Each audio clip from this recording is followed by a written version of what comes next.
your score? You want to get a few up and downs and save a few pars? Well, let's do that. Let's improve your chipping. I got a simple concept, a simple tip that doesn't, quite honestly, I think requires really hardly any practice.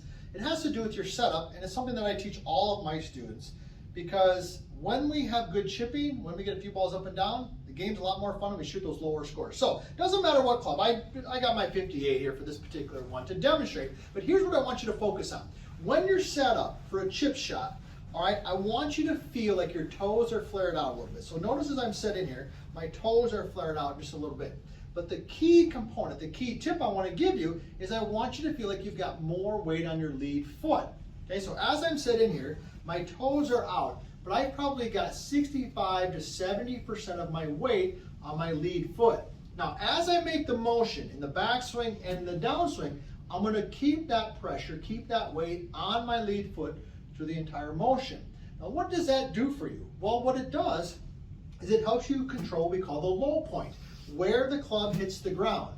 If your weight starts forward and stays forward, you're going to master the spot where the club hits the ground. A lot of golfers, this might be you, make the mistake of starting forward and then in the motion move towards the trail. So when you're set up, get your weight a little bit forward, keep it forward. That will help you control the low point of your swing, will improve your contact, and more importantly, will improve your chipping, which will mean more up and downs, which will lead to lower scores.